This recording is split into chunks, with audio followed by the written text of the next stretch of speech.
राज्यात कधीही घडू शकणार नाही अशी एक गोष्ट घडली आहे, ती म्हणजे चक्क ठाकरेंची आणि शिंदेंची सेना एकत्र आली आहे। स्थानिक स्वराज्य संस्थांच्या निवडणुकीत कुणाशीही युती चालेल, मात्र कुठल्याही परिस्थितीत शिंदे गटाशी युती नको अशा स्पष्ट सूचना उद्धव ठाकरेंनी दिलेल्या असताना सुद्धा दोन्ही शिवसेना एकत्र कशा आल्या आपण पाहूयात।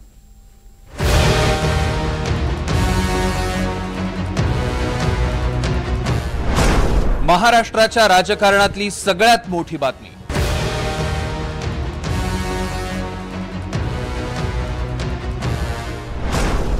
ठाकरे आणि शिंदेंची शिवसेना एकत्र।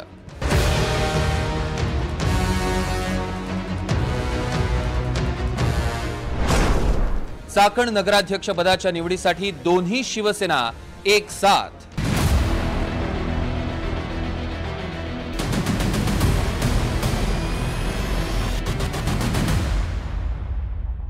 उपमुख्यमंत्री एकनाथ शिंदे आणि उद्धव ठाकरे शिवसेनेत फूट पडल्यापासून दोघांमधनं विस्तवही जात नाही। त्यातच शिवसेनेचं धनुष्यबाण चिन्ह शिंदेंना मिळालं। यानंतर ठाकरे आणि शिंदे यांच्यामधली राजकीय दुश्मनी टोकाला पोहोचली। विधिमंडळ अधिवेशनाच्या वेळी फोटो सेशनलाही त्याचा प्रत्यय आला।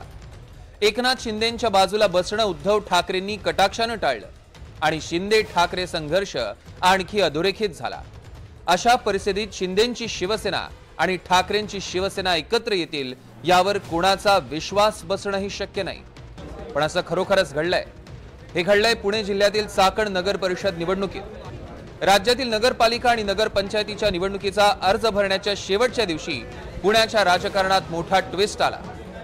चाकण नगराध्यक्ष पदासाठी शिंदे गटाच्या नगराध्यक्ष पदाच्या उमेदवार मनीषा सुरेश गोरे यांचा उमेदवारी अर्ज दाखल करताना शिंदे गट आणि ठाकरे गटाची युती दिसली। मनीषा गोरे यांचा उमेदवारी अर्ज दाखल करताना खेडचे ठाकरे गटाचे आमदार बाबाजी काळे, शिरूरचे शिंदे गटाचे आमदार शरद सोनावणे हे दोघेही नेते सोबत होते। चाकणमध्ये शिवसेना ठाकरे गट आणि शिवसेना शिंदे गटानं एकत्र येण्याची घोषणा केली। दोन्ही गटांनी नगराध्यक्ष पदासाठी मनीषा गोरेंना पाठिंबा दिला। मनीषा गोरे या शिवसेना शिंदे गटाच्या उमेदवार, मात्र त्यांना ठाकरेंच्या शिवसेनेनंही पाठिंबा दिलेला आहे। मनीषा गोरे या खेड आळंदीचे दिवंगत आमदार सुरेश गोरे यांच्या पत्नी। स्थानिक स्वराज्य संस्थांच्या निवडणुकीच्या पार्श्वभूमीवर मनीषा गोरे यांनी नगराध्यक्ष पदाची निवडणूक लढण्याची इच्छा व्यक्त केली। सुरेश गोरे यांच्या निधनानंतर ही पहिलीच निवडणूक आहे, त्यामुळे शिवसेनेच्या दोन्ही गटांनी एकत्र येत सुरेश गोरेंना आदरांजली म्हणून मनीषा गोरेंना पाठिंबा दिला। शिवसेनेच्या दोन्ही गटांनी मनीषा गोरेंना एकत्र पाठिंबा दिला असला तरी हा पाठिंबा केवळ नगराध्यक्ष पदासाठी आहे, पण नगरसेवकांच्या निवडणुकीत दोन्ही पक्ष स्वबळावर लढतील। महिला राखीव पद चाकणला नगर परिषदेला आलं आणि आल्याच्या नंतर महिला म्हणून स्वर्गीय सुरेशभाऊ गोरे यांच्या पत्नीला चाकणकरांनी उभं राहण्यास विनंती केली। तर तयार झाल्या, त्यांचं कुटुंब तयार झालं, परंतु तत्कालीन आम्ही सर्व पक्षीयांना आव्हान केलं की नगराध्यक्षपदासाठी सुरेशभाऊंना एक प्रकारची आदरांजली होईल, त्यांच्या पत्नी उभे राहिले तर बिनविरोध द्या। तर बिनविरोध होऊ पण शकतं, पण तत्पूर्वी इतरही पक्षांनी नगराध्यक्षपदासाठी फॉर्म भरणे सुरू केलेलं आहे।